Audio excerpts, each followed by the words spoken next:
Welcome learners, তোমাদের সকলকে সুব্র খান YouTube চ্যানেলে স্বাগত। দেখো, আজকের ক্লাসে আমরা কেপি কনস্টেবলের একটা প্রশ্নপত্র তোমাদের সাথে আলোচনা করব এবং এই পরীক্ষাটা 2023 সালে হয়েছে এবং এটা প্রিলির প্রশ্ন, ঠিক আছে? তো দেখো, আজকের ক্লাসে আমরা জিকে প্রশ্নগুলো আলোচনা করব, তবে কারেন্ট অ্যাফেয়ার্সের যে প্রশ্ন থাকবে সেগুলো কিন্তু আলোচনা করব না। কারণটা কি? কারণ 2023-এর প্রশ্ন, তো সেই কারেন্ট অ্যাফেয়ার্স আজকে অতটা গুরুত্বপূর্ণ নয়। তো দেখো, প্রথমে যে প্রশ্নটা রয়েছে সেটা হচ্ছে কি, নিচের কোনটি তড়িৎ অবিশ্লেষ্য পদার্থ নয়? ঠিক আছে, কোনটি তড়িৎ অবিশ্লেষ্য পদার্থ নয়? তড়িৎ অবিশ্লেষ্য পদার্থ নয় বলতে কি বোঝায়? তড়িৎ বিশ্লেষ্য পদার্থ। তো তড়িৎ বিশ্লেষ্য পদার্থ যেখানেই থাকবে সেটা হচ্ছে লবণের দ্রবণ। ঠিক আছে, তড়িৎ বিশ্লেষ্যটা কি? মানে হচ্ছে ইলেকট্রোলাইট। ঠিক আছে, ইলেকট্রোলাইটটা কি বা তড়িৎ বিশ্লেষ্য পদার্থ কি? যেসব পদার্থের মাধ্যম দিয়ে তড়িৎ সঞ্চালন, ঠিক আছে, তড়িৎ সঞ্চালন ভালোভাবে হয় তাকে বলা হচ্ছে তড়িৎ বিশ্লেষ্য পদার্থ। আর নন ইলেকট্রোলাইট কাকে বলছে? যাদের মাধ্যম দিয়ে তড়িৎ বিশ্লেষণ হয় না বা তড়িৎ সঞ্চালন হয় না। তো লবণের দ্রবণের মধ্যে তড়িৎ সঞ্চালন হয়, তাই এটা একটা তড়িৎ বিশ্লেষ্য পদার্থ। এবং গ্লিসারিন, চিনি দ্রবণ এবং পেট্রোল, এগুলোর মধ্য দিয়ে তড়িৎ প্রবাহ করতে পারে না, এগুলোকে ওই জন্য কি বলা হয়? তড়িৎ অবিশ্লেষ্য পদার্থ। এরপর দেখো গ্লিসারিন, এই যে গ্লিসারিনটা রয়েছে না, এই গ্লিসারিনটাকে কি হিসাবে ব্যবহার করা হয় জানো? Anti fridge. অ্যান্টি ফ্রিজ হিসাবে ব্যবহার করা। অ্যান্টি ফ্রিজ কি? কোনো একটা পদার্থকে যাতে না জমে যায়, ঠিক আছে, ল্যাবরেটরিতে যাতে কোনো কিছু জমে না যায় তার জন্য গ্লিসারিন ব্যবহার করা হয়। তাছাড়াও আমাদের শরীরেও অনেক সময়, স্কিনের জন্য অনেক সময় ব্যবহার করে থাকি আমরা। এরপর নিম্নোক্ত কোন বড়লাটকে ভারতের রেলপথ নির্মাণের পথিকৃৎ বলা হয়? Lord Mayo, Lord Cornwallis, Lord Curzon নাকি ডালহৌসি? তো দেখো, ভারতের যে রেলপথের জনক বা পথিকৃৎ বলা হয় কাকে? ডালহৌসিকে বলা হয়। বোঝা গেছে? ডালহৌসিকে বলা হয়। দেখো, ডালহৌসির যে সময়কালটা, মানে যে সময় তিনি ভারতের বড়লাট ছিলেন, সেটা হচ্ছে 1848 থেকে কত, 1858। ঠিক আছে, 1848 থেকে 1858। বোঝা গেছে? এই সময় তিনি অনেক গুরুত্বপূর্ণ কাজ করেছেন। তার মধ্যে একটা হচ্ছে কি, তিনি 1853 সালে প্রথম রেলপথ চালু করেন, মানে প্রথম রেল চালু করেন বোম্বে টু থানে। কোথায়? বোম্বে টু থানে। এবং এই যে ডিস্টেন্সটা, এটা ছিল 34 কিলোমিটার। এটাও প্রশ্ন এসছে, ঠিক আছে, যে কত কিলোমিটার ছিল? সেটা হচ্ছে 34 কিমি। বোঝা গেছে? এরপর দেখো, ডালহৌসির আরো একটা গুরুত্বপূর্ণ কাজ কি, তিনি তার জীবনকালে একটা নীতি নিয়ে এসেছিলেন, সেটাকে বলা হয় ডক্টরাইন অফ ল্যাপসি। মানে কি? হড়প নীতি। তিনি বিভিন্ন যে রাজত্ব ছিল রাজার, সেগুলোকে হড়পে নিয়েছিলেন। কিসের ভিত্তিতে? যে সেখানে ভালোভাবে আইন কানুন ব্যবস্থা নেই বা ঠিকভাবে রাজত্ব চলছে না, এই রকম নানান বাহানা দিয়ে তিনি হড়পে নিয়েছিলেন, ঠিক আছে, তাদের রাজত্ব।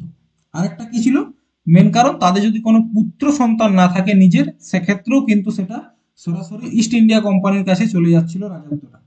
এরপর দেখো, তিনি 1854 সালে, তার সময় 1854 সালে কি হয়? উডের ডিসপ্যাচ পাস হয়। ঠিক আছে, এটা কি? এটা একটা শিক্ষানীতি, একটা শিক্ষানীতি। ঠিক আছে। আর আধুনিক ভারতের যে রূপকার কাকে বলা হয়? লর্ড ডালহৌসিকে। এটাও মনে রাখবে, আধুনিক ভারতের রূপকার। ঠিক আছে। এরপর দেখো লর্ড মেয়ো, এনার সম্পর্কে কয়েকটা জিনিস জেনে নাও। ইনি হচ্ছেন 1869 থেকে 1869 থেকে 72 পর্যন্ত কি ছিলেন? ভাইসরয় ছিলেন। ঠিক আছে, ভাইসরয় ছিলেন। এবং এনার সময়ে 1871 সালে ভারতবর্ষে প্রথম কি হয়েছিল? সেন্সাস বা জনগণনা। ঠিক আছে, তাহলে ভারতবর্ষে প্রথম জনগণনা কার সময় হয়? লর্ড মেয়র সময়। ঠিক আছে। এবং ইনি একটা কলেজও স্থাপনা করেছিলেন। কোথায়? আজমের। অর্থাৎ আজমেরে তিনি একটা কলেজ স্থাপনা করেছিলেন, যেটির নাম হচ্ছে মায়ো কলেজ। কি নাম? Mayo College. কত সালে করেছিলেন? 1875 সালে। 1875 সালে। এরপর দেখো কর্নওয়ালিস। কর্নওয়ালিস সম্বন্ধে কয়েকটা জিনিস দেখো, কালারটা চেঞ্জ করি। কর্নওয়ালিস, কর্নওয়ালিসকে বাংলার দ্বিতীয় গভর্নর, ঠিক আছে, জেনারেল, বাংলার সেকেন্ড গভর্নর জেনারেল, ঠিক আছে।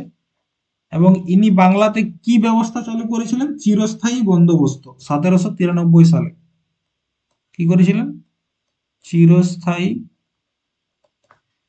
স্থায়ী বন্দোবস্ত, ঠিক আছে। চিরস্থায়ী বন্দোবস্ত তিনি প্রচলন করেছিলেন, বুঝা গেছে।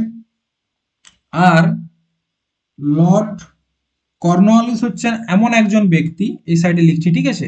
কর্নওয়ালিস এমন একজন ব্যক্তি বা এমন একজন গভর্নর জেনারেল, ঠিক আছে, এমন একজন গভর্নর জেনারেল যার সমাধি কি আছে? সমাধি ভারতে রয়েছে। বাকি কারো সমাধি কিন্তু ভারতে নেই। ভারতের কোথায়? ইউপিতে রয়েছে, ঠিক আছে। এবং লর্ড কর্নওয়ালিসকে ভারতের সিভিল সেবার জনক বলা হয়। সিভিল সেবার জনক বলা হয়, ঠিক আছে। তো হয়ে গেল কি? Lord Mayo, Cornwallis, Dalhousie. এরপর কার্জন। কার্জন সম্বন্ধে কয়েকটা গুরুত্বপূর্ণ পয়েন্ট নোট করে নাও, পরীক্ষাতে আসতে পারে। তো তার মধ্যে দেখো কার্জনের সম্পর্কে কয়েকটা জিনিস নোট করো। তিনি, তার সময়কালটা হচ্ছে কত? 1899 থেকে 1905। তো এনার সময় যেটা সব থেকে বড় ঘটনা ঘটেছিল সেটা হচ্ছে কি? বঙ্গভঙ্গ। বঙ্গভঙ্গ হয়েছিল, ঠিক আছে, বঙ্গভঙ্গ আইন। বোঝা গেছে? চলো নেক্সট দেখো কি রয়েছে। নেক্সট প্রশ্ন রয়েছে 1885 সালে 1885-এ কংগ্রেসের প্রথম অধিবেশন নিম্নোক্ত কোন শহরে অনুষ্ঠিত হয়েছিল? ঠিক আছে, ন্যাশনাল কংগ্রেস বা জাতীয় কংগ্রেসের প্রথম যে অধিবেশন সেটা কোথায় হয়েছিল? বোম্বে, দিল্লি, কলকাতা নাকি মাদ্রাজ? তো 1885 সালে প্রথম যে বৈঠক সেটা হয়েছিল বোম্বেতে, কিন্তু এটা হওয়ার কথা কোথায় ছিল? পুনেতে। কিন্তু সেই সময় পুনেতে প্লেগ রোগ দেখা দেয়, তার কারণে সেটা পুনের থেকে বোম্বেতে ট্রান্সফার হয়। এবং বোম্বেতে কোথায় হয়েছিল? গোকুল দাস তেজপাল সংস্কৃত কলেজে। কি নাম? গোকুল দাস তেজপাল সংস্কৃত কলেজ, ঠিক আছে, এই কলেজে প্রথম অধিবেশনটা হয়। এরপর দেখো আইএনসি, ঠিক আছে, বা ইন্ডিয়ান ন্যাশনাল কংগ্রেস স্থাপনা হচ্ছে 1885। কে করেছিল? এ ও হিউম। এটা তো আগের দিন ক্লাসেও তোমাদেরকে বলেছি, আজকে আবার বলে দিলাম। এরপর দেখো প্রথম বৈঠকের প্রেসিডেন্ট কে ছিল বা সভাপতি? উমেশ চন্দ্র ব্যানার্জি। উমেশ চন্দ্র ব্যানার্জি, ঠিক আছে, উমেশ চন্দ্র ব্যানার্জি তিনি ছিলেন প্রথম মানে সভাপতি, ঠিক আছে। এই প্রথম যে অধিবেশনে কতজন সদস্য ছিল? 72 জন সদস্য অংশগ্রহণ করেছিল। কতজন? 72। বোঝা গেছে? এরপর এই কংগ্রেসকে নিয়ে না কয়েকটা গুরুত্বপূর্ণ উক্তি আছে যেগুলো আমাদেরকে জানতে হবে। বঙ্কিমচন্দ্র চ্যাটার্জি, ঠিক আছে, এখানে লিখছি বঙ্কিমচন্দ্র চ্যাটার্জি। তিনি একটা কথা বলেছিলেন এই আইএনসি কে নিয়ে বা ইন্ডিয়ান ন্যাশনাল কংগ্রেসকে নিয়ে, যে কংগ্রেসের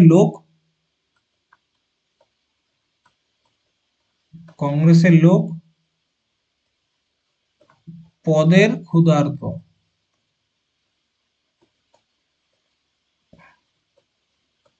ঠিক আছে, কংগ্রেসের লোক পদের ক্ষুধার্ত, এটা কে বলেছিলেন? বঙ্কিমচন্দ্র চ্যাটার্জি। এরপর কয়েকটা গুরুত্বপূর্ণ অধিবেশন রয়েছে যেগুলো পরীক্ষাতে আসে। সেই অধিবেশনগুলো একটু নোট করে নাও, ঠিক আছে? আগের দিন কয়েকটা লিখেছি, আজকে আবার কয়েকটা লেখাচ্ছি, একটু লিখে নাও। দেখো 1896 সাল, 1896, 1896 কি হয়েছে? প্রথমত এই অধিবেশনটা কোথায় হয়েছে? কলকাতাতে হয়েছে, ঠিক আছে? এখানে সভাপতি কে ছিলেন? রহমতুল্লাহ এম সাহানি, রহমতুল্লাহ এম সাহানি। এখানে কি হয়েছে? প্রথমবার বন্দে মাতরম, প্রথমবার বন্দে মাতরম গাওয়া হয়, এটা হচ্ছে 1896। এরপর চলে এসে 1911, এটা কোথায় হয়েছে? কলকাতা, ঠিক আছে? এটার সভাপতি কে ছিলেন? পণ্ডিত বিশন নারায়ণ ধর, পণ্ডিত বিশন নারায়ণ ধর। এখানে কি করা হয়? জনগণ মন গাওয়া হয়, ঠিক আছে? জনগণ মনকে গাওয়া হয়। 1911 হলো, 1896 হলো। এরপর আর একটা গুরুত্বপূর্ণ, যেটা আগের দিন বাদ পড়ে গিয়েছিল, সেটা হচ্ছে 1929। 1929 কোথায় হয়েছিল? লাহোর। সভাপতি কে ছিলেন? জওহরলাল নেহেরু, ঠিক আছে? এটা কেন গুরুত্বপূর্ণ?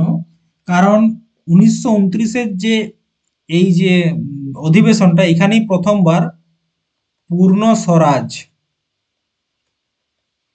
পূর্ণ স্বরাজের ডাক আসে, এবং 26শে জানুয়ারি 1929-এ প্রথমবার, ফার্স্ট বার কি হয়? স্বাধীনতা দিবস পালন করা হয়, দিবস, ঠিক আছে? স্বাধীনতা দিবস পালন করা হয়। তো এই কয়েকটা বিষয় ছিল গুরুত্বপূর্ণ। নেক্সট দেখো, নেক্সট হচ্ছে তোমার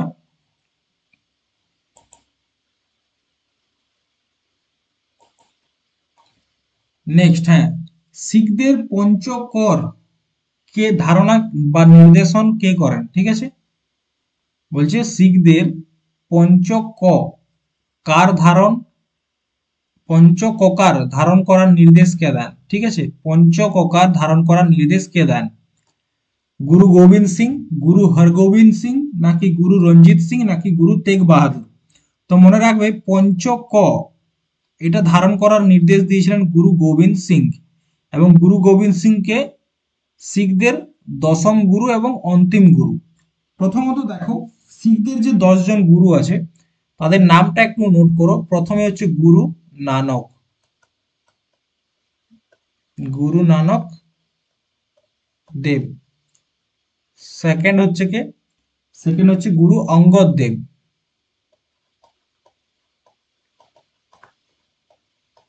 ঠিক আছে? 3 নম্বর কে রয়েছেন? অমর দাস, গুরু অমর দাস। 4 নম্বর, 4 নম্বরে কে রয়েছেন? গুরু রামদাস, গুরু রামদাস। 5 নম্বরে কি রয়েছেন? 5 নম্বরে হচ্ছেন গুরু অর্জুন দেব, অর্জুন। দেখো 10টা নাম মনে রাখার প্রয়োজন নেই, লাস্টে বলে দেবো কোন নামগুলো মনে রাখতে হবে। 6 নম্বর হচ্ছে গুরু হরগোবিন্দ, ঠিক আছে? 7 নম্বরে কে? 7 নম্বরে হচ্ছে তোমার গুরু হর রায়।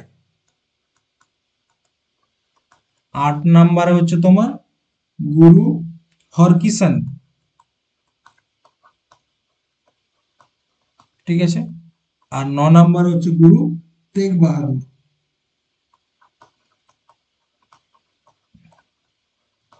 তেগ বাহাদুর। তাহলে গুরু হরগোবিন্দ হচ্ছে কত নাম্বার? গুরু হরগোবিন্দ হচ্ছে তোমার 6 নম্বর, আর গুরু তেগ বাহাদুর হচ্ছে 9 নম্বর। তো দেখো, গুরু গোবিন্দ সিং পঞ্চকয়ের ধারণ করার নির্দেশ দেন। এরপর দেখো গুরু নানক।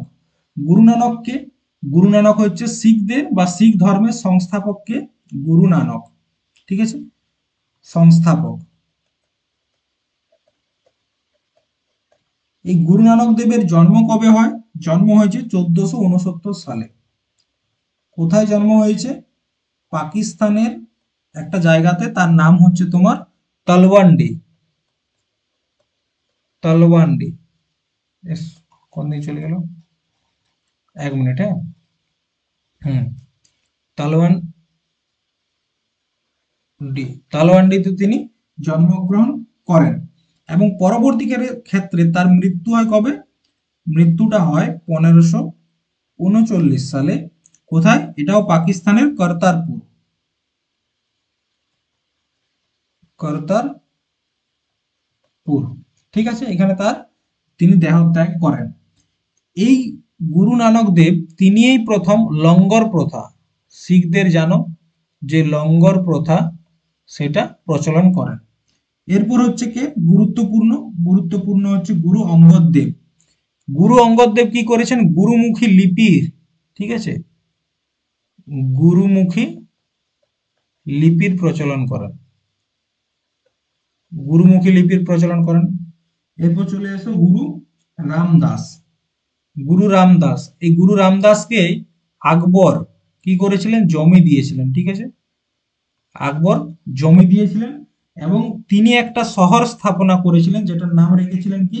রামদাস নগর, রামদাস নগর তিনি স্থাপনা করেন। ঠিক আছে, এবং অর্জুন দেব পরবর্তী ক্ষেত্রে এই রামদাস নগরে কি করেন? গোল্ডেন টেম্পলের স্থাপনা করেন, গোল্ডেন টেম্পলের স্থাপনা করেন, যেটা তিনি নাম রেখেছিলেন কি? হরমন্দির সাহেব, হরমন্দির, হরমন্দির সাহেব। ঠিক আছে, হরমন্দির সাহেব। বোঝা গেছে? চলো, অর্জুন দেব পর্যন্ত হয়েছে। এরপর হচ্ছে গুরুত্বপূর্ণ গুরু তেগ বাহাদুর। এই গুরু তেগ বাহাদুর কি করেছিলেন? ঔরঙ্গজেব, ঠিক আছে, ঔরঙ্গজেব গুরু তেগ বাহাদুরের মাথা কেটে নিয়েছিলেন। কি কারণে? কারণ গুরু তেগ বাহাদুর তিনি ইসলাম ধর্ম মানতে অস্বীকার করেছিলেন। ঠিক আছে, এটা গেল যে 10 জন যে ধর্মগুরু রয়েছে শিখ ধর্মের, তাদের বিষয়ে আমরা আলোচনা করলাম। এরপর গুরু গোবিন্দ সিং, তিনি 10 নম্বর। তিনি জন্মগ্রহণ করেছিলেন 1675 সালে এবং 1708 সালে তাকে হত্যা করা হয় এবং তিনি খালসা পন্থের স্থাপনা করেন। খালসা পন্থ, শিখদের যে খালসা পন্থ, সেই খালসা পন্থের স্থাপনা করেন কে? গুরু গোবিন্দ সিং। এবং পঞ্চকটা কি? দেখো, পঞ্চকটা কি? নোট করলাম, 2টা 3টা 4টা 5টা। ঠিক আছে, প্রথমত হচ্ছে কি? পঞ্চক কেস, মানে হচ্ছে শিখদের চুল রাখতে কথা বলা হচ্ছে, কেস। ঠিক আছে, তারপর হচ্ছে কৃপান, দেখবে একটা ছুরির মতো থাকে, কৃপান। তারপর হচ্ছে কঙ্গা, মানে হচ্ছে চিরুন। ঠিক আছে, তারপর হচ্ছে কচ্ছা, যেটাকে আমরা জাঙ্গিয়া বলি, ঠিক আছে, বা আন্ডারওয়্যার বলি। আরেকটা হচ্ছে কড়া, কচ্ছা, কঙ্গা, কৃপান এবং কড়া। কড়া মানে হচ্ছে হাতের বালা, দেখবে শিখদের হাতে একদম বিশাল মোটা একটা বালা থাকে, ঠিক আছে, সেটা কি বলা হচ্ছে? কড়া। নেক্সট, পিটের ভারত শাসন আইন কত সালে পাস হয়েছিল? ভারত শাসন আইন, পিটস ইন্ডিয়া অ্যাক্ট, কত সালে পাস হয়েছিল? 1748, 1784, 1884 নাকি 1848? তো পিটস ইন্ডিয়া অ্যাক্ট এসেছিল কবে? 1784-তে। ঠিক আছে, এই সময় ব্রিটিশ সাম্রাজ্যের প্রধানমন্ত্রী কে ছিলেন? উইলিয়াম পিটস। কি নাম? উইলিয়াম পিট। তো তার নাম অনুসারে কি হয়েছিল? পিট ইন্ডিয়া অ্যাক্ট। এখানে দেখো সেরকম কিছু কাজ হয়নি, একটাই গুরুত্বপূর্ণ কাজ হয়। এখানে ইআইসি কে বা ইস্ট ইন্ডিয়া কোম্পানিকে দুভাগে ভাগ করে, একটা পলিটিক্সের জন্য ভাগ রাখে, আরেকটা ভাগ কি বলে? তোমরা ব্যবসা করো। ঠিক আছে, তো পলিটিক্সের জন্য যেটা ভাগ করেছিল তাদেরকে বলা হচ্ছে board of control, board of control, এবং বিজনেসের জন্য বোর্ড অফ ডাইরেক্টর। এই দুটি যে পদ তিনি গঠন করেন কে? পিটস ইন্ডিয়া অ্যাক্টের মাধ্যমে।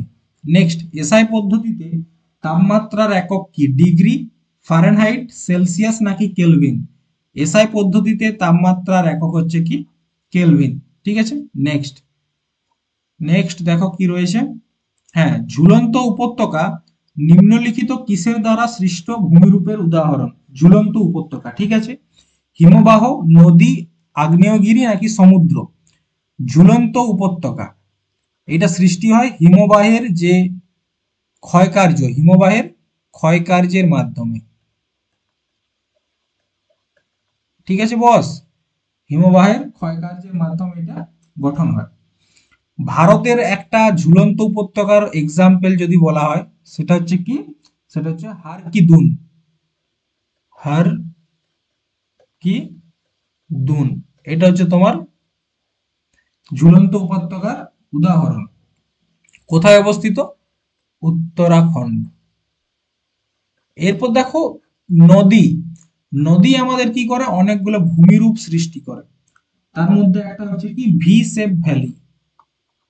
V shape valley V shape ভ্যালিটা কি? দেখো, এটা ধরো পাহাড়, এই পাহাড় থেকে তো নদী উৎপত্তি হয়। তো এই পাহাড় কেটে যখন নদী বেরিয়ে আসে, তখন কি করে? এই ভূমিটা কেটে ভি এর আকার নেয়। তো এই যে জায়গাটা, এটাকে বলা হচ্ছে ভি শেপ ভ্যালি। আবার এই ভি শেপ ভ্যালিটা বাড়তে বাড়তে অনেক সময় কি হয়ে যায়? গভীরতাটা অনেক বেড়ে যায়। ঠিক আছে, তো এরকম হয়ে যায়, তখন এটা কি বলা হচ্ছে? গর্জ। ঠিক আছে, এটাকে বলা হচ্ছে গর্জ। আবার এই গর্জের যখন আকার বৃদ্ধি পেয়ে আয়ের মতো হয়ে যায়, তখন তাকে বলা হচ্ছে ক্যানিয়ন। ঠিক আছে, বিশ্বের সব থেকে বড় ক্যানিয়ন হচ্ছে কি? Grand canyon. গ্র্যান্ড ক্যানিয়ন কোথায় অবস্থিত তোমরাই বলো? ক্যালিফোর্নিয়াতে। ঠিক আছে, ক্যালিফোর্নিয়া, সেখানে গ্র্যান্ড ক্যানিয়ন অবস্থিত। এরপর দেখো, একটা নদী যখন এরকম উঁচু নিচু উঁচু নিচু উঁচু নিচু এরকম ভাবে যায়, তখন তাকে কি বলে? তখন তাকে বলে রেপিটি। ঠিক আছে, আবার এই উঁচু নিচু থেকে যখন জল, এটা একদম এরকম সমতল থেকে এরকম ভাবে পড়ে যায়, তখন এই জায়গাটায় কি বলা হয়? ওয়াটারফল। ঠিক আছে, এই হচ্ছে নদীর কয়েকটা গতিপথ। নেক্সট দেখো, কেন্দ্রীয় সরকারকে আইন বিষয়ক পরামর্শ দেবার জন্য ভারতীয় সংবিধানে কোন পদটি তৈরি করা হয়েছে? লোকসভার speaker, attorney general of India, supreme কোর্টের প্রধান বিচারপতি নাকি অ্যাডভোকেট জেনারেল অফ ইন্ডিয়া?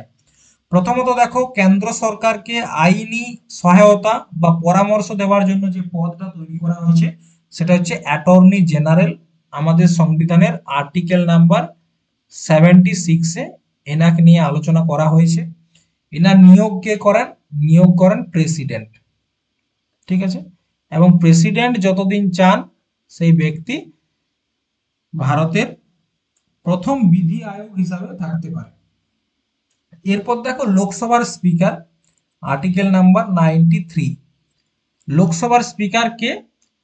লোকসভার স্পিকার হচ্ছে একজন এমপি, যাকে লোকসভার বাকি অন্যান্য মেম্বাররা মিলে ঠিক করে যে ইনি স্পিকার হবেন, এবং স্পিকার কে হয়? লোকসভার প্রধান হয়। ঠিক আছে, নেক্সট, সুপ্রিম কোর্টের প্রধান বিচারপতি, অ্যাডভোকেট জেনারেল অফ ইন্ডিয়া।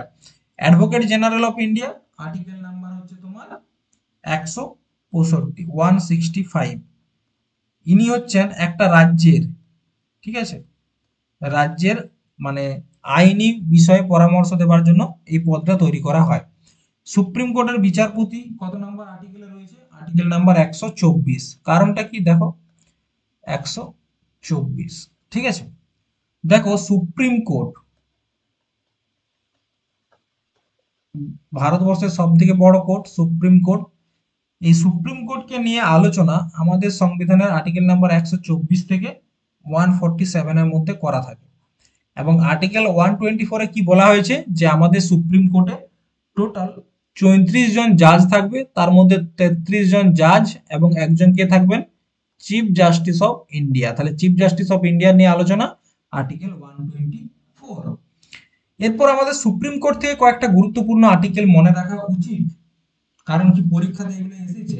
সেটা হচ্ছে আর্টিকেল নাম্বার 127। এটা হচ্ছে কি? অ্যাডহক জাজ। Ad hoc CGI. অ্যাডহক সিজিআইটা কি? ধরো আমাদের যিনি বর্তমানে চিফ জাস্টিস অফ ইন্ডিয়া আছেন, তিনি যদি কোনো কারণে বিদেশ সফরে যান, তখন তো কাউকে তার পদটা সামলাতে হবে। তখন কি হয়? তখন সুপ্রিম কোর্টের সব থেকে যিনি বয়স্ক, ঠিক আছে, বয়স্ক জাজ রয়েছেন, তিনিই চিফ জাস্টিসের পদটা সামলান এবং তাকে ad hoc chief justice of India বলা হয়। এবং আরেকটা হচ্ছে আর্টিকেল নাম্বার 129।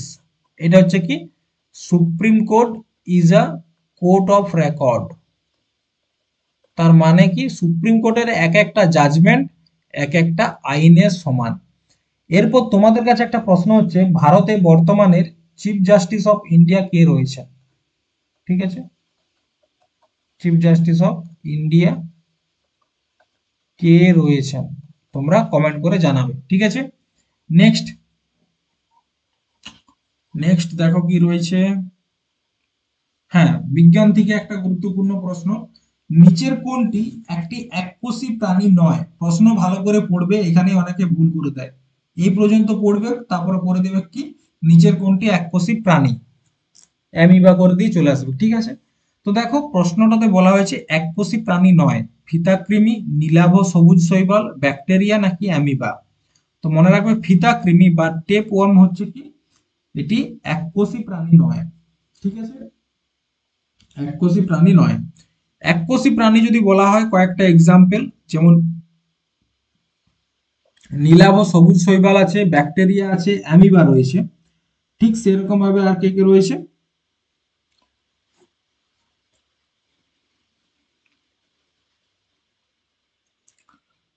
নীলাভ সবুজ শৈবাল, এটাও কিন্তু এককোষী প্রাণী। ঠিক আছে, এরপর দেখো ছত্তিশগড় রাজ্যের রাজধানীর নাম কি? ছত্তিশগড়, এই প্রশ্নটা তো আশা করি প্রত্যেকেই পারবে, সেটা হচ্ছে রায়পুর। রায়পুর হচ্ছে ছত্তিশগড়ের রাজধানী। ঠিক আছে, ভোপাল, ভোপাল থেকে একটা জিনিস মনে রাখবে, ভোপাল গ্যাস দুর্ঘটনা।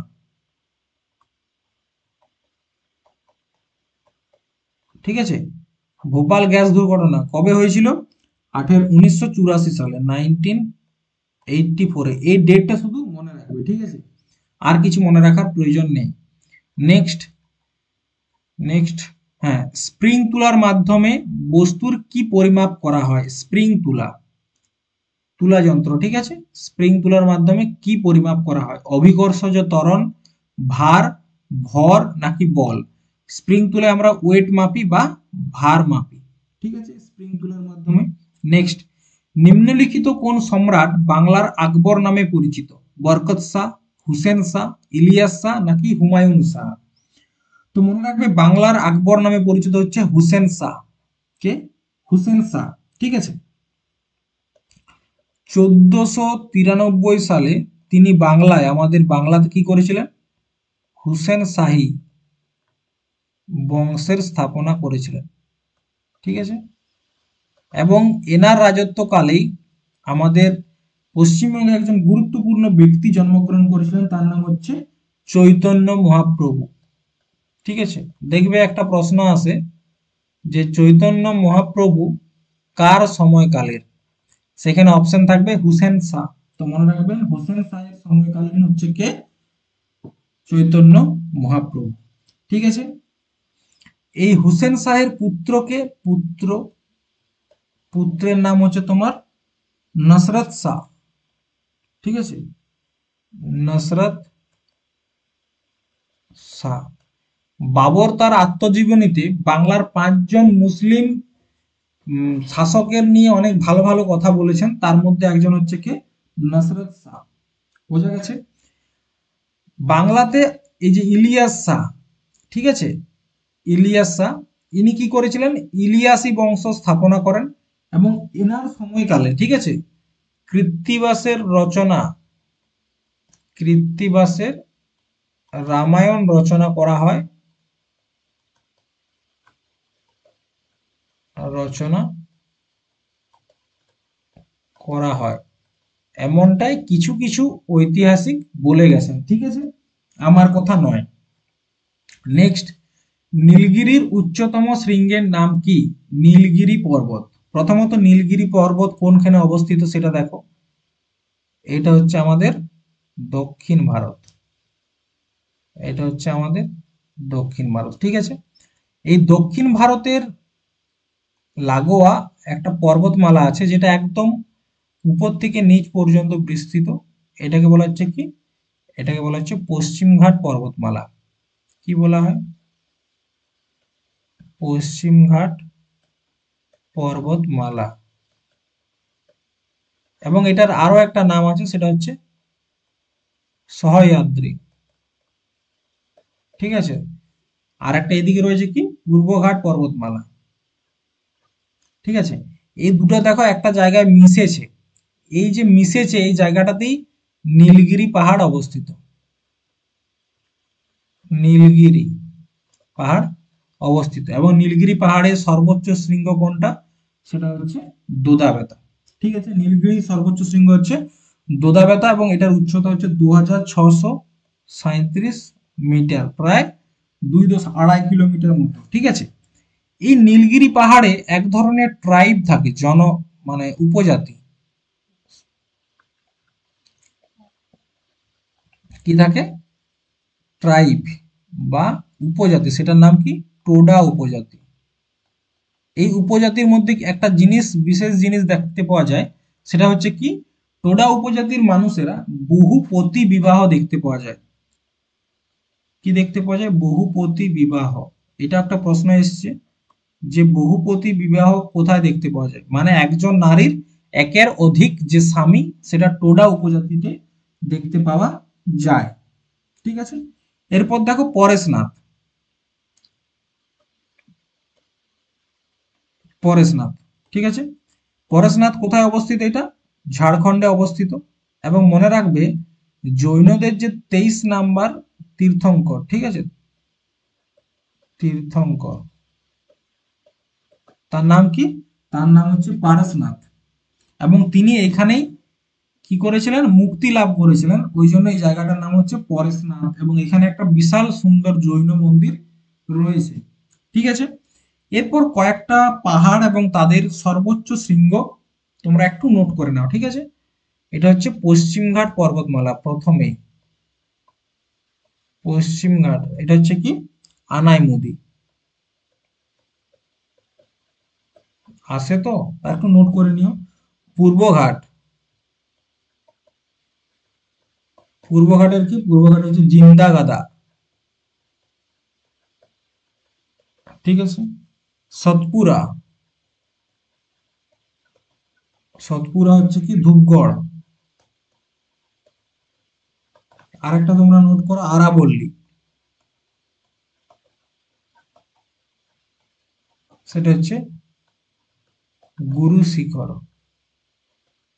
কি নাম? গুরু শিখর। ঠিক আছে, চলো নেক্সট প্রশ্ন দেখো। পল্লব বংশের শ্রেষ্ঠ সম্রাট কে ছিলেন? পল্লব বংশ দক্ষিণ ভারতের একটা গুরুত্বপূর্ণ রাজবংশ। তো শ্রেষ্ঠ সম্রাট কে ছিলেন? প্রথম রাজরাজ, তৃতীয় গোবিন্দ, দ্বিতীয় পুলকেশিং, নাকি নরসিংহ বর্মন? মনে রাখবে কে ছিল? নরসিংহ বর্মন। এই পল্লব বংশের সংস্থাপক কে? বিষ্ণু সিংহ। বিষ্ণু সিংহ। ঠিক আছে, এবং রাজধানী কি ছিল? ক্যাপিটাল, ক্যাপিটাল ছিল কাঁচি। ক্যাপিটাল ছিল কাঁচি। নেক্সট, 1938 সালে সর্বপ্রথম কোন কংগ্রেস অধিবেশনে শ্রী সুভাষচন্দ্র বোস সভাপতি হিসাবে নির্বাচিত হন? কত সালে? 1938। দেখো আগের দিন এটা করাই ছিল, দেখতে পাচ্ছ কোনো না কোনো পরীক্ষা এসছে। তো কলকাতা, হরিপুরা, চৌরি চৌরা, নাকি ত্রিপুরী?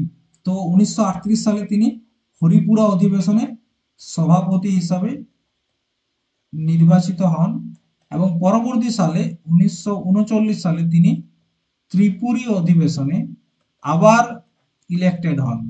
কিন্তু এইখানে গান্ধীজির সাথে তার একটু বিবাদ হয়, এবং তিনি আইএনসি ছেড়ে দিয়ে, আইএনসি ছেড়ে একটা নতুন সংস্থা তৈরি করেন, তার নাম হচ্ছে ফরওয়ার্ড ব্লক। Forward block. ঠিক আছে, নেক্সট, পটাশিয়াম পারম্যাঙ্গানেটের দ্রবণ কি বর্ণের হয়? Potassium permanganate, KMnO4।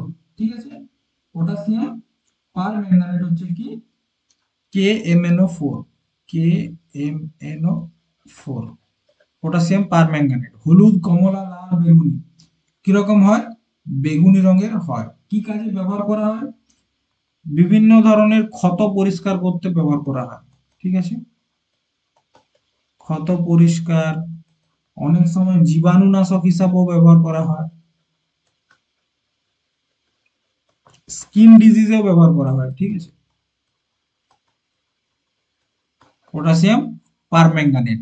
নেক্সট দেখো, নিম্নোক্ত কোন কোষীয় অঙ্গাণুটি প্রোটিন সংশ্লেষে সহায়তা করে? প্রোটিন সংশ্লেষ, প্রথমত দেখো কে করে প্রোটিন সংশ্লেষ, সেন্ট্রিওল, রাইবোজোম, লাইসোজোম নাকি কোষগহ্বর? তো আশা করি সকলেই জানো রাইবোজোম কি হচ্ছে কি এখানে প্রোটিন সংশ্লেষ হয়, এবং তার জন্য রাইবোজোমকে কি বলা হয়? প্রোটিন ফ্যাক্টরি, প্রোটিন ফ্যাক্টরি বলা হয়। ঠিক আছে, এরপর দেখো এই যে রাইবোজোম, রাইবোজোমের মানে একটা নাম আছে, শুধু রাইবোজোম ছাড়াও একটা নাম আছে, সেটা হচ্ছে প্যালাডে কন, প্যালাডে কনা বা কন। কারণ কি? এটা বিজ্ঞানী প্যালাডে তিনি রাইবোজোম আবিষ্কার করেন। এবং মনে রাখবে একটা গুরুত্বপূর্ণ, একটা হচ্ছে প্রোক্যারিওটিক কোষ আর একটা হচ্ছে ইউক্যারিওটিক কোষ। প্রোক্যারিওটিক কোষে 70 এর রাইবোজোম দেখতে পাওয়া যায়, ইউক্যারিওটিক কোষে 80 এই জিনিসটা একটা মনে রাখবে। ঠিক আছে, এরপর চলে এসো লাইসোজোম, এদিকে লিখি লাইসোজোম। ঠিক আছে, লাইসোজোমের খোঁজ কে করেছিলেন? ডি ডুবে। লাইসোজোমকে কি বলা হয়? সুইসাইড ব্যাগ বা আত্মঘাতী থলি। কারণ কি? সে নিজে নিজেকে ধ্বংস করে। দেখো এই লাইসোজোমের মধ্যে থাকে এক ধরনের এনজাইম, সেটা হচ্ছে হাইড্রোলাইটিক এনজাইম,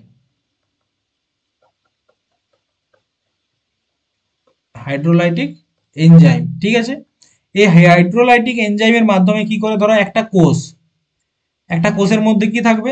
লাইসোজোম আছে, এটা ধরো লাইসোজোম।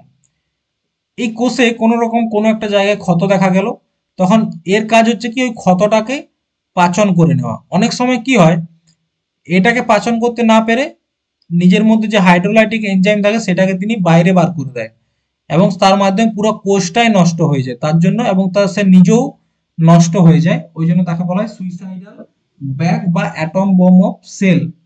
এরপর হচ্ছে কোষ গহ্বর। ঠিক আছে, মনে রাখবে কোষ গহ্বর ফাঙ্গাসের ক্ষেত্রে অনেক বড় হয়, ফাঙ্গাসের ক্ষেত্রে অনেক বড় হয়, এবং প্রাণীর ক্ষেত্রে তুলনামূলক ছোট হয় কোষ গহ্বর। এবং এর কাজ হচ্ছে কি জলের মাত্রা কন্ট্রোল করা, জীবদেহে জলের মাত্রা কন্ট্রোল করা। ঠিক আছে, আর সেন্ট্রিওল কিসে কাজ করে? সেল ডিভিশনে সহায়তা করে বা কোষ বিভাজনে সহায়তা করে কে? সেটা হচ্ছে সেন্ট্রিওল। ঠিক আছে, নেক্সট, মানব শরীরে মোট কত জোড়া লালা গ্রন্থি রয়েছে? 4 জোড়া, 2 জোড়া, 1 জোড়া, 3 জোড়া। লালা গ্রন্থি বা সেলিভারি গ্ল্যান্ড কতগুলো রয়েছে? 3 জোড়া। এর কাজ কি? খাবারকে পাচন করা, খাবার পাচন। তার মধ্যে যদি বলা হয় কোন খাবার, সেটা মনে রাখবে কার্বোহাইড্রেট, কার্বোহাইড্রেট। কার্বোহাইড্রেট পাচন হয় কিসের মাধ্যমে? স্যালাইভার মাধ্যমে, সেটা লালা গ্রন্থি থেকে লালাক্ষরণ। 3 জোড়া কি কি? দেখো একটার নাম হচ্ছে কি, একটার নাম হচ্ছে প্যারোটিড,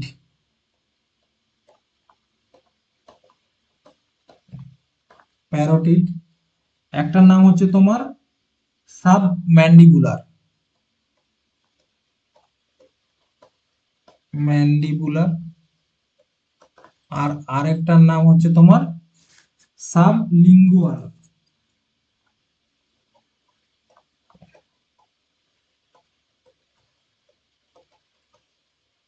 তো দেখা গেলো সবগুলো কি দুটা দুটা করে থাকে। ঠিক আছে, তাহলে 3 জোড়া। প্যারোটিড গ্রন্থিটা কোথায় অবস্থিত? এটা হচ্ছে তোমার কানের নিচে, আমাদের যে দুটো কান আছে সে দুটো কানের নিচের দিকে থাকে। ঠিক আছে, নিচের দিকে থাকে। সাবম্যান্ডিবুলারটা কোথায় থাকে? আমাদের যেটা জবড়া বলি না, জবড়া, সেই জবড়ার নিচে। আর সাবলিঙ্গুয়াল, লিঙ্গুয়াল মানে কি ল্যাঙ্গুয়েজ, আর ল্যাঙ্গুয়েজ আমরা কিসের মাধ্যমে বলি? জিভ।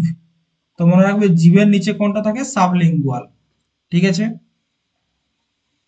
নেক্সট, পটাশিয়ামের রাসায়নিক সংকেত কি? Na, P, K, Pt। তো পটাশিয়ামের যে রাসায়নিক সংকেত সেটা হচ্ছে কে, এবং পটাশিয়ামের পারমাণবিক সংখ্যা কত? 19। এই পারমাণবিক সংখ্যাটা মনে রাখবে। Na মানে হচ্ছে কি? সোডিয়াম। Na মানে হচ্ছে সোডিয়াম। P মানে হচ্ছে ফসফরাস।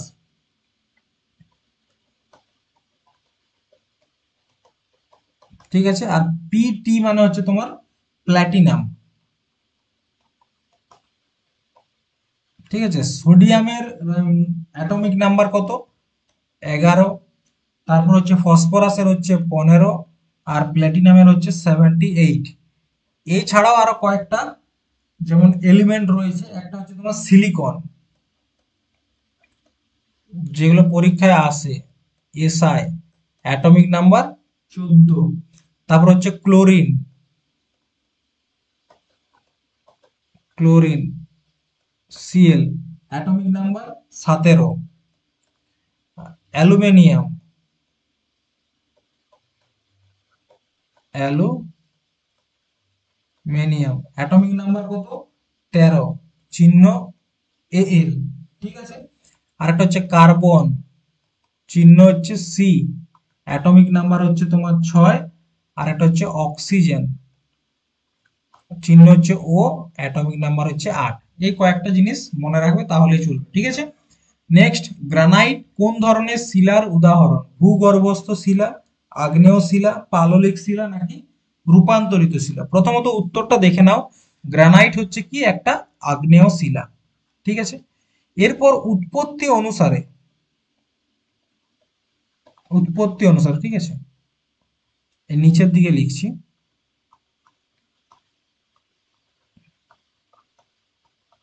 Right? এখানে ঠিক আছে। হ্যাঁ, উৎপত্তি অনুসারে শিলাকে তিনটা ভাগে ভাগ করা যায়। একটা নাম হচ্ছে আগ্নেয়, ঠিক আছে, যেটাকে বলা হচ্ছে ইগনিয়াস রক। একটা হচ্ছে পাললিক, যেটাকে বলে সেডিমেন্টারি রক। আর একটা হচ্ছে রূপান্তরিত, যেটাকে বলা হচ্ছে মেটামরফিক রক। ঠিক আছে।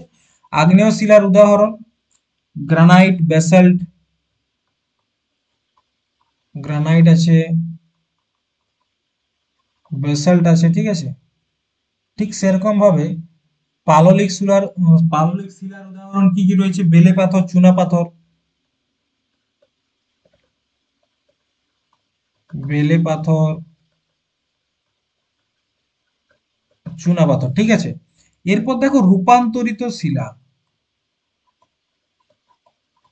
ঠিক আছে। তো কয়েকটা শিলার রূপান্তরিত রূপ তুমি দেখে নাও, পরীক্ষাতে আসে তো।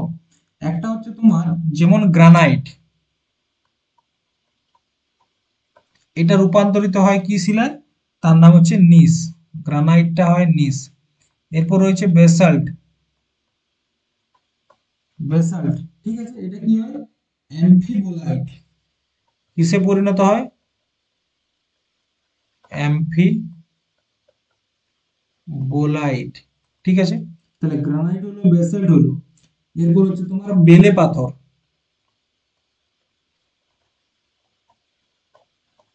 বেলে পাথর কিসে রূপান্তরিত হয়? Quartzite, quartzite. ঠিক আছে। আর দুটো রয়েছে গুরুত্বপূর্ণ, একটা হচ্ছে অগাইট। এটা কিসে রূপান্তরিত হয়? হর্নব্র্যান্ড, হর্নব্রেন্ড। আরেকটা হচ্ছে তোমার কাদা পাথর।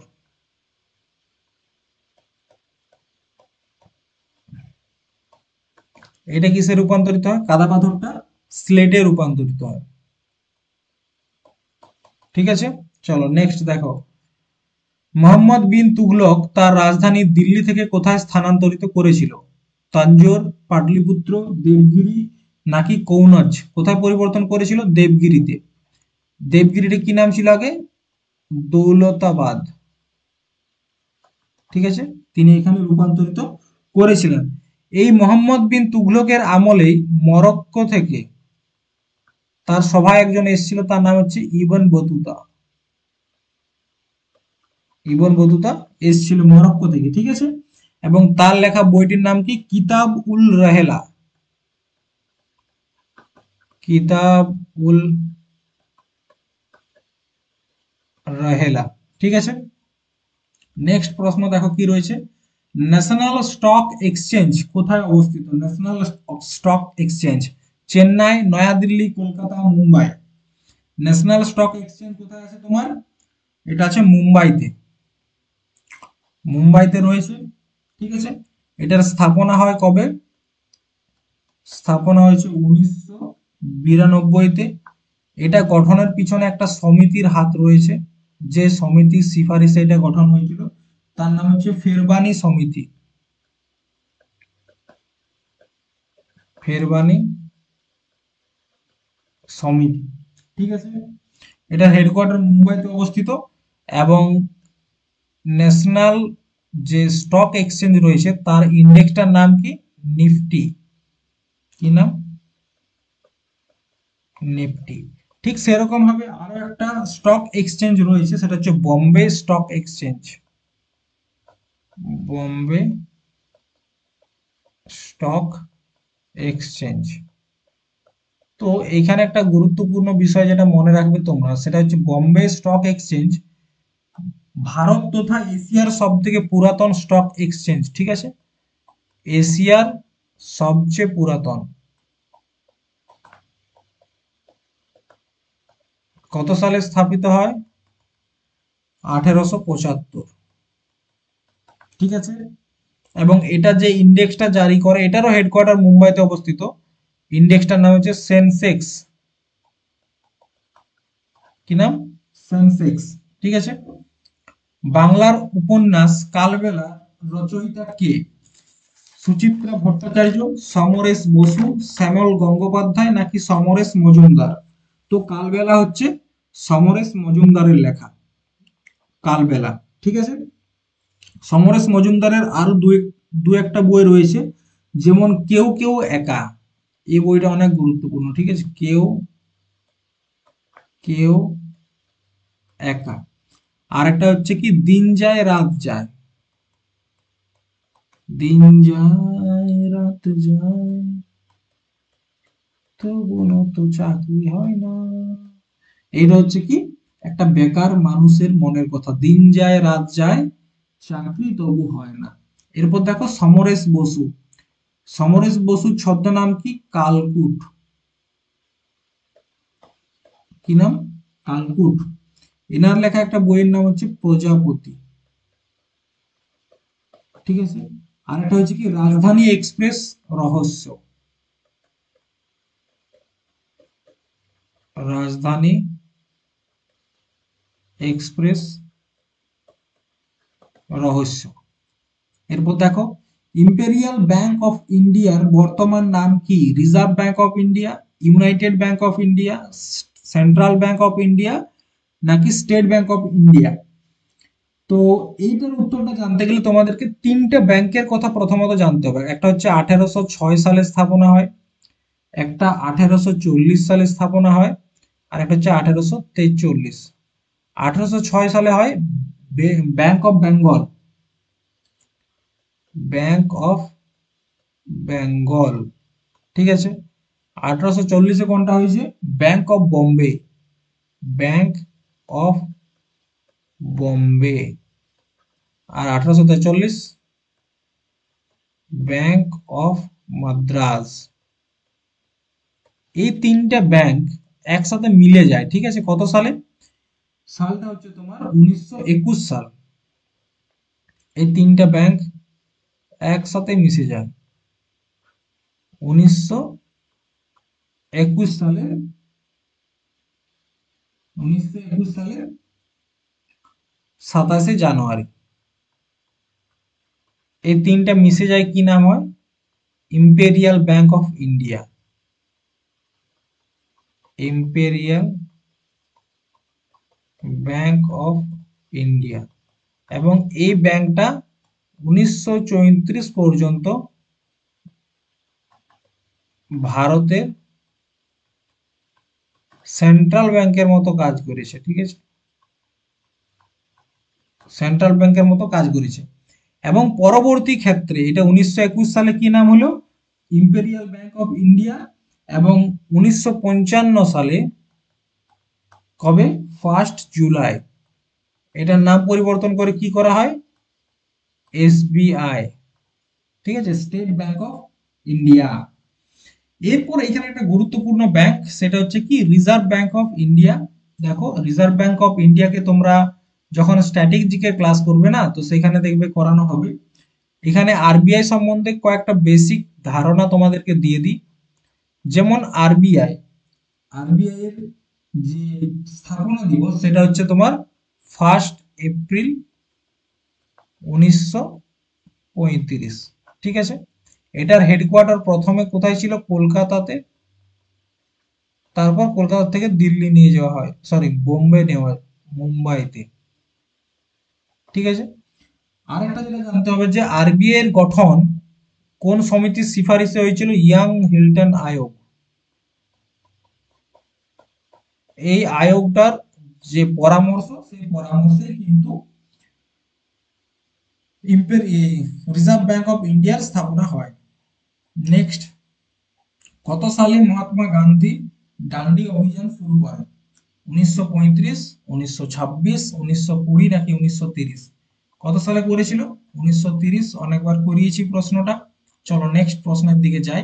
চিত্তরঞ্জন লোকোমোটিভ ওয়ার্কস পশ্চিমবঙ্গের কোন জেলায় অবস্থিত, বীরভূম, পশ্চিম বর্ধমান, পূর্ব বর্ধমান, আসানসোল?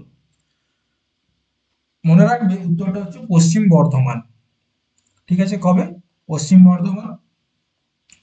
এটার স্থাপনা হয়েছিল তোমার 26 জানুয়ারি 1950-এ।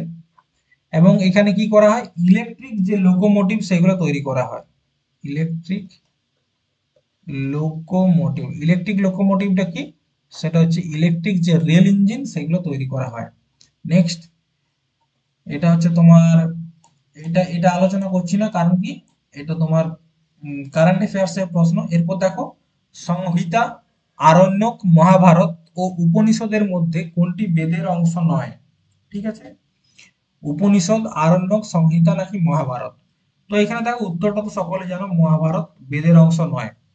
বেদ, ঠিক আছে, বেদ যে সাহিত্য বা বৈদিক সাহিত্য রয়েছে, সেই বৈদিক সাহিত্যগুলো কি কি, সেটা হচ্ছে চারটা। একটার নাম হচ্ছে সংহিতা, একটার নাম হচ্ছে আরণ্যক, একটার নাম হচ্ছে উপনিষদ, আর একটার নাম হচ্ছে তোমার ব্রাহ্মণ গ্রন্থ। ব্রাহ্মণ গ্রন্থ এগুলোকে বলা হচ্ছে কি বৈদিক সাহিত্য। আর বেদ আমাদের কয় প্রকার, 4 প্রকার। একটার নাম হচ্ছে ঋগ্বেদ, সামবেদ, যজুর্বেদ, আর একটার নাম হচ্ছে অথর্ববেদ। ঠিক আছে, তো দেখো এই তিনটা বেদকে একত্রে বলা হয় বেদত্রয়ী। আর এই অথর্ববেদকে বলা হয় কি, ব্ল্যাক ম্যাজিকের বেদ। ব্ল্যাক ম্যাজিক বলতে কি, জাদু টোনা। ঠিক আছে, এরপর মহাভারত। মহাভারত কিন্তু প্রথমে নাম ছিল না, প্রথমে নাম ছিল জয় সংহিতা। মহাভারতের অরিজিনাল নাম কি, জয় সংহিতা। এবং মহাভারতকে প্রথমবার ফার্স্ট বাংলাতে ট্রান্সলেট কে করেছিল, বাংলাতে, তার নাম হচ্ছে কি কবীন্দ্র পরমেশ্বর। কবীন্দ্র পরমেশ্বর, ঠিক আছে, তিনি প্রথমবার মহাভারতকে বাংলায় অনুবাদ করেছিলেন। ভারতীয় সংবিধানের কোন সংশোধনীর মাধ্যমে প্রস্তাবনার সঙ্গে সমাজতান্ত্রিক, ধর্মনিরপেক্ষ এই শব্দ দুটো যুক্ত করা হয়েছে? 37তম, 42তম, 41তম নাকি 52তম? তো প্রথমত দেখো, আমাদের যে সংবিধান সংশোধনের প্রসেস আমরা কোথা থেকে নিয়েছি, সাউথ আফ্রিকা।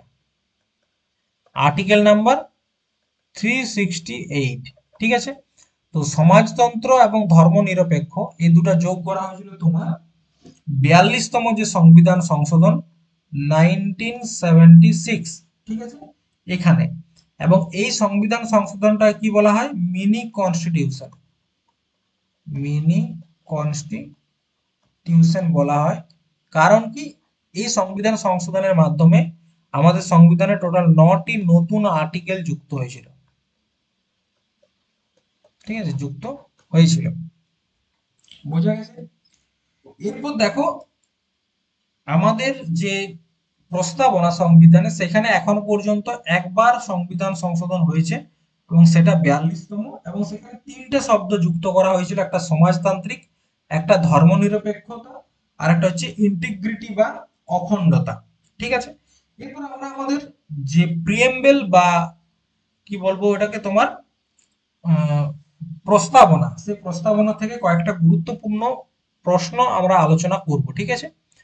তো দেখো প্রস্তাবনা, দেখো প্রথম যে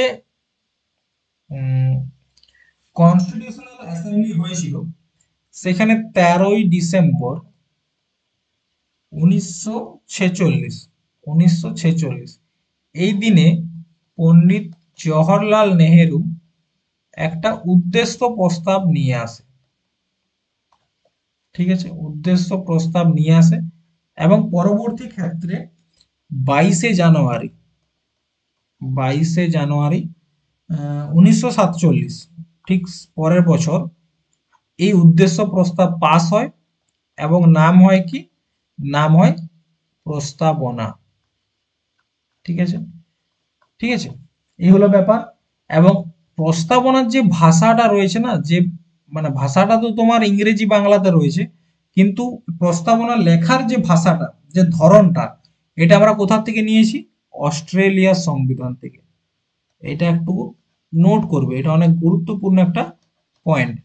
এরপর দেখো, আমাদের প্রস্তাবনায় আমাদের দেশকে কিরকম ভাবে দেখানো হয়েছে, এটা একটা প্রশ্ন আসে। তো এটা মনে রাখার একটা শর্ট ট্রিক হচ্ছে SSSDR, ডিআর, SSSDR, ঠিক আছে। এস মানে হচ্ছে সোভারেন, এস মানে হচ্ছে সোশ্যালিস্ট, এস মানে হচ্ছে সেকুলার, ডি মানে হচ্ছে ডেমোক্রেটিক, আর আর মানে হচ্ছে রিপাবলিক। এইটা হচ্ছে আমাদের দেশের বৈশিষ্ট্য। সোভারিন মানে কি? আমরা ভিতর থেকে এবং বাইরে থেকে স্বতন্ত্র, মানে আমরা কোনো দেশের প্রভাবে নেই, এটা হচ্ছে সোভারিন। সোশ্যালিস্ট সমাজবাদ, সেকুলার ধর্মনিরপেক্ষ, ডেমোক্রেটিক মানে কি আমাদের এখানে ভোটের মাধ্যমে সরকার গঠন হয়, আর রিপাবলিক মানে হচ্ছে কি আমাদের দেশের যে প্রধান, তার মানে হচ্ছে কে? প্রেসিডেন্ট, তাকে নির্বাচনের মাধ্যমে ইলেক্টেড করা হয়, সেটা হচ্ছে রিপাবলিক, ঠিক আছে। এরপর আমাদের সংবিধানে জাস্টিসের কথাও বলা হয়েছে, সংবিধানে নয়, প্রিএম্বেলে। ক প্রকারের জাস্টিসের কথা বলা হয়েছে? প্রশ্ন আসে 3 প্রকার। একটা হচ্ছে সোশ্যাল জাস্টিস, একটা হচ্ছে ইকোনমিক্যাল জাস্টিস, আর একটা হচ্ছে তোমার পলিটিক্যাল জাস্টিস, ঠিক আছে।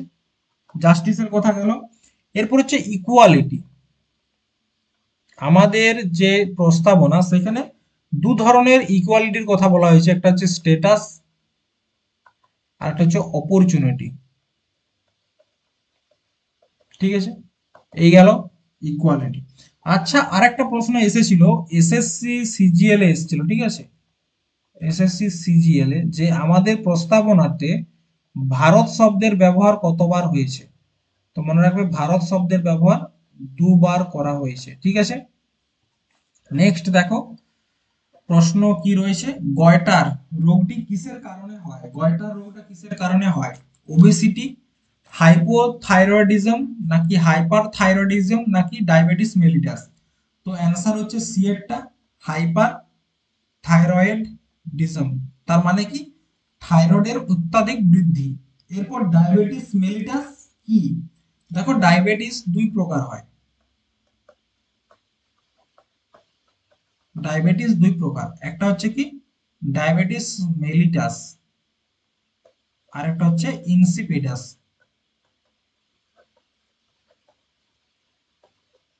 ঠিক আছে। মেলিটাস মানে হচ্ছে কি ব্লাড প্রেসার, সরি, মেলিটাস মানে হচ্ছে তোমার ব্লাড সুগার, মধুমেহ বা ব্লাড সুগার। আর ইনসিপিডাস মানে হচ্ছে বহুমূত্র। ঠিক আছে, এটা মনে রাখবে। নেক্সট, ওরাইজা সেটাইভা নিম্নলিখিত কোনটির বিজ্ঞানসম্মত নাম? ওরাইজা সেটাইভা, ভুট্টা, ধান, আম নাকি গম? তো ওরাইজা সেটাইভা হচ্ছে তোমার ধানের বিজ্ঞানসম্মত নাম। মনে রাখবে ধান উৎপাদনে প্রথম হচ্ছে কে? চায়না। আর সেকেন্ড হচ্ছে কে? ইন্ডিয়া। আর ইন্ডিয়ার মধ্যে প্রথম কে? ওয়েস্ট বেঙ্গল। আর ওয়েস্ট বেঙ্গলের মধ্যে প্রথম কে? সেটা হচ্ছে তোমার পূর্ব বর্ধমান। এই পূর্ব বর্ধমানকে কি বলা হয়? বলা হয় ধানের ভান্ডার।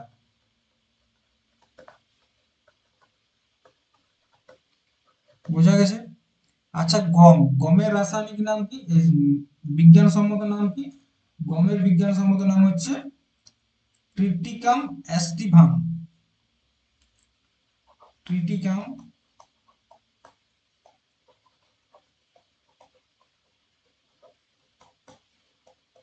অ্যাস্টিভাম। ঠিক আছে।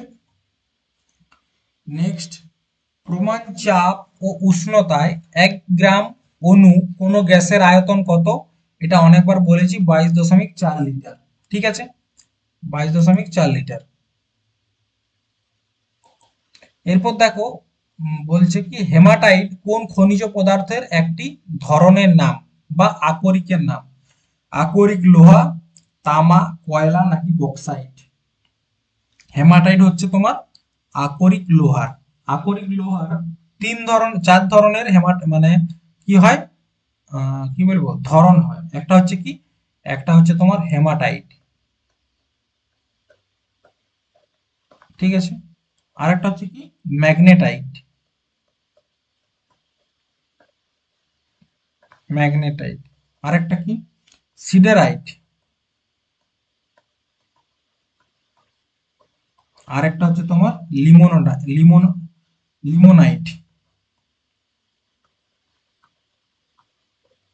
ঠিক আছে। নেক্সট, হ্যাঁ, নিচের কোনটি প্রত্যক্ষ কর নয়?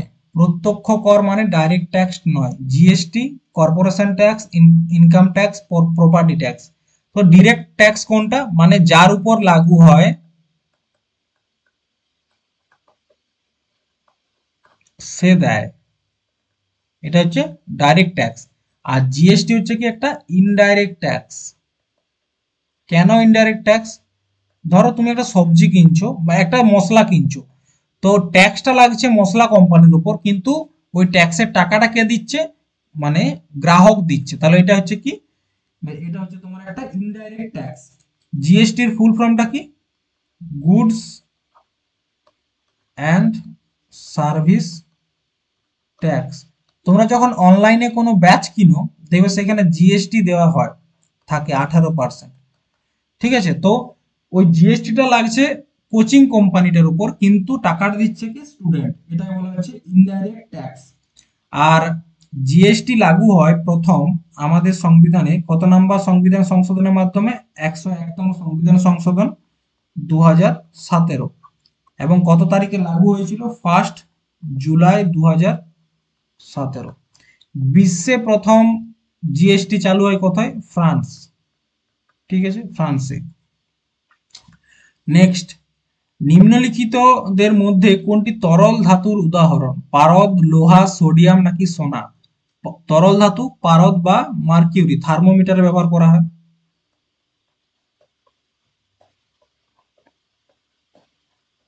থার্মোমিটারে ব্যবহার করা হয়। নেক্সট, কর্পূরকে উত্তপ্ত করলে তরলে পরিণত না হয়ে সরাসরি বাষ্পে পরিণত হওয়াকে কি বলে? তো দেখো, এটার উত্তরের দিকে যাওয়ার আগে তোমাদেরকে একটা ছবি আঁকবো, সেই ছবিটা তোমরা মনে রেখো। আর এটা মনে রাখতে পারলে মনে রাখবে, কোনোদিনও আর ভুল হবে না। ঠিক আছে, ছবিটা এখানে লিখছি। ঠিক আছে, কঠিন, তরল, আর এদিকে হচ্ছে গ্যাস। ঠিক আছে, গ্যাস, কঠিন, তরল, গ্যাস। প্রথমত ব্ল্যাকটা দিয়ে দেখো, ঠিক আছে, বুঝতে পারা হয়। তো কোনো বস্তু যদি কঠিন থেকে তরলে পরিণত হয়, কঠিন থেকে তরলে পরিণত হয়, তখন সেটাকে বলা হচ্ছে গলন। ঠিক আছে, আবার তরল থেকে যদি সেটা গ্যাসে পরিণত হয়, তরল থেকে যদি গ্যাসে, তাহলে সেটাকে বলা হচ্ছে বাষ্পীভবন। কি বলা হয়? বাষ্পীভবন। ঠিক আছে,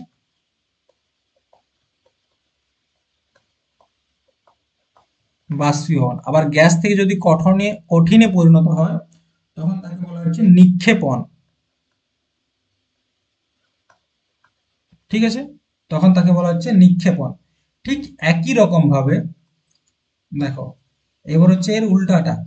ধরো কোনো একটা পদার্থ, সেটা কঠিন থেকে ডাইরেক্ট গ্যাসে পরিণত হয়ে গেল। কঠিন থেকে যদি ডাইরেক্ট গ্যাসে পরিণত হয়, তখন তাকে কি বলা হচ্ছে? ঊর্ধ্বপাতন। আবার গ্যাস থেকে যদি তরলে পরিণত হয়ে যায়, তখন সেটাকে বলা হচ্ছে সংঘনন। আর তরল থেকে যদি কঠিনে পরিণত হয়ে যায়, তখন তাকে বলা হচ্ছে হিমনন বা ফ্রিজিং। তো দেখো প্রশ্নটা কি বলেছে, কর্পূরকে উত্তপ্ত করলে তরলে পরিণত না হয়ে সরাসরি বাষ্পে পরিণত হচ্ছে। তো কর্পূর কি একটা কঠিন পদার্থ, এবং কঠিন পদার্থটা কি করছে? তরলে না হয়ে বাষ্পে, তাহলে কঠিন থেকে ডাইরেক্ট বাষ্প বা গ্যাসে পরিণত হচ্ছে, তখন তাকে কি বলা হচ্ছে? ঊর্ধ্বপাতন। ঠিক আছে, ওই ছবিটা নোট করে নিও। ঠিক আছে, নেক্সট। নেক্সট হচ্ছে কি, সাধারণ তুলা যন্ত্র কোন শ্রেণীর লিভার? তো এটা মনে রাখবে, প্রথম শ্রেণীর লিভার। ঠিক আছে, ক্যাডি শব্দটি কোন খেলার সাথে যুক্ত? গলফ, বাস্কেটবল, ক্রিকেট নাকি লন টেনিস? তো এই যে ক্যাডি শব্দটা, এটা গলফ খেলার সাথে যুক্ত। ঠিক আছে, নেক্সট। যে বল দ্বারা পৃথিবী কোনো বস্তুকে নিজের কেন্দ্রের দিকে আকর্ষণ করে তাকে কি বলে? অভিকর্ষজ বল বা গ্র্যাভিটেশনাল অ্যাক্সেলারেশন। ঠিক আছে, নেক্সট। এটা হচ্ছে তোমার কারেন্ট অ্যাফেয়ার্স। ঠিক আছে, তো দেখো, আজকে তোমাদের সাথে কেপি কনস্টেবলের মোটামুটি 40টা জিকে থাকে, তো তার মধ্যে 38টা জিকে আলোচনা করেছি, আর বাকি দুটো ছিল কারেন্ট অ্যাফেয়ার্স। ঠিক আছে, স্ট্যাটিক জিকের প্রশ্ন এখানে খুব একটা পাইনি, একটা দুটো পেয়েছি। যেমন এখানে একটা প্রশ্ন ছিল যে আহ, কি বলেছে, ক্যাডি শব্দটা কোন খেলার সাথে যুক্ত? ঠিক আছে, তো আজ এই পর্যন্তই। আবার পরের দিন অন্য একটা পিওয়াইকিউ সেট নিয়ে আলোচনা করব তোমাদের সাথে। পরের দিন হয়তো আরআরবি এনটিপিসির পিওয়াইকিউ নিয়ে আলোচনা করব, বা গ্রুপ ডি একটা পিওয়াইকিউ নিয়ে আলোচনা করব। আজ এই পর্যন্তই, চলো bye, thank you, ta-ta, bye bye, জয় হিন্দ, জয় ভারত।